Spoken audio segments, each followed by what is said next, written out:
YouTube, J6 Honeybees here. Out here, wanted to show you some swarm traps. It's that time of year, everybody's out swarm trapping. Man, it is windy. Just bring it down a notch so I can make this video.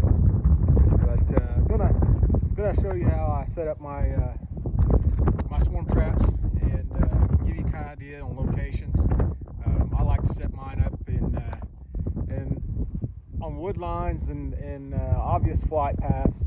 I think that they take the easiest path. All of this is guesswork. You know, you can set them up about anywhere and catch a swarm. I've caught swarms in my own yard. You know, that's the main place I catch them. But I'm going to take you to several locations. I've got 5 out here on my place. I've already put them out because I didn't have time to make the video while I was putting them out.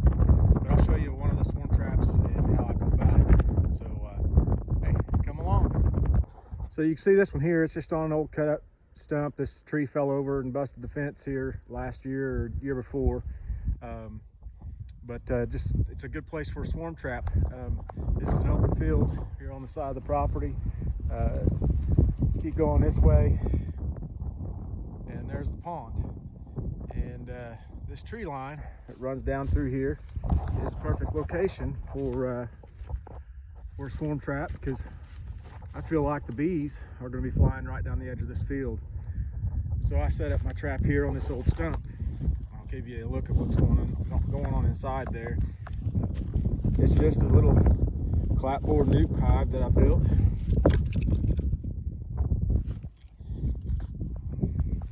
And I've got some old comb in here.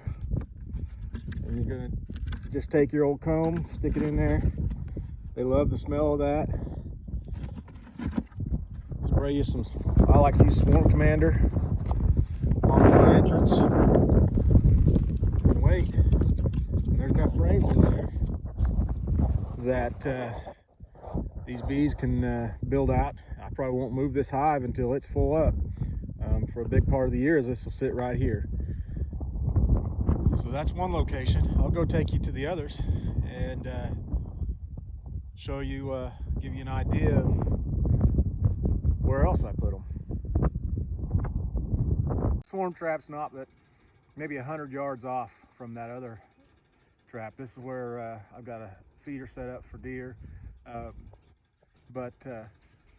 If you look around, you can see that this is again got a flight path through here on the edge of a wood line. So this one here, you can see up here on that tree stand up there above my head. You can see it sitting up there, and I'll show you why it's set there. So maybe not so much with trapping bees, but I know on trapping predators that you want to set on sign. The reason this one's set here is if you look close, I noticed it when I was hunting this last fall. Get that sun out of our eyes. You can see it sitting up there on the tree stand.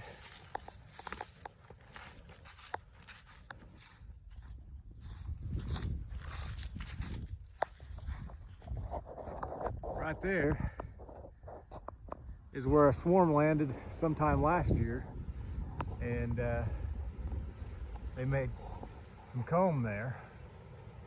So I set that one there in hopes that I could catch them bees coming through. And here's a couple shooting lanes coming through. I'm sure the bees fly through it, but the main thing, that reason that one's set there is because of that comb that's up in that tree. If you look up on that tree stand right there on the left, the tripod stand, you can see that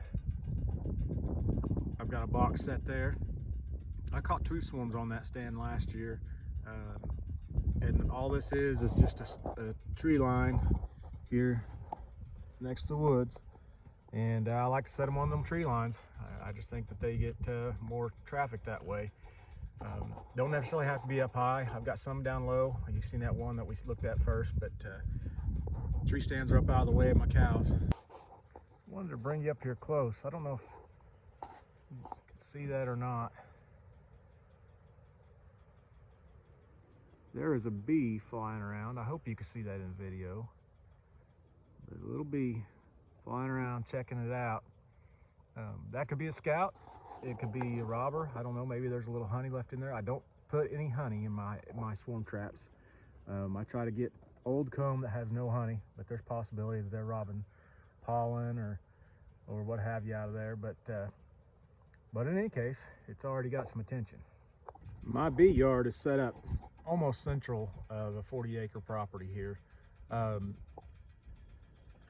So it's kind of in the middle of all this, and I just got traps set up all around the outside of my property. But you could set them anywhere. I've set swarm traps, like I said, right in the yard. I could set one right there on that empty rail there, and it'd be just fine. But the main thing with your swarm traps is to make sure that they're dark inside. You want them dark inside. You want old comb in there. If you don't have old comb, you can just take propolis from throughout the year you're beekeeping, and just take that and rub it all around on the inside of your hive. It puts that smell of that used beehive in there. That's what you're trying to go for. I've tried several kinds of attractants. I like Swarm Commander. It seems to work better for me than anything else. So, but you want that hive to be dark inside. You want it to smell like a beehive, and put that Swarm Commander on there. I'm pretty sure you can set it on your front porch and catch a swarm. There's one there on top of my corral, and you can see these are pretty close to the house, and there's one there on top of the equipment barn. So you know, some high, some not so high. Just set them where they're easier to get to.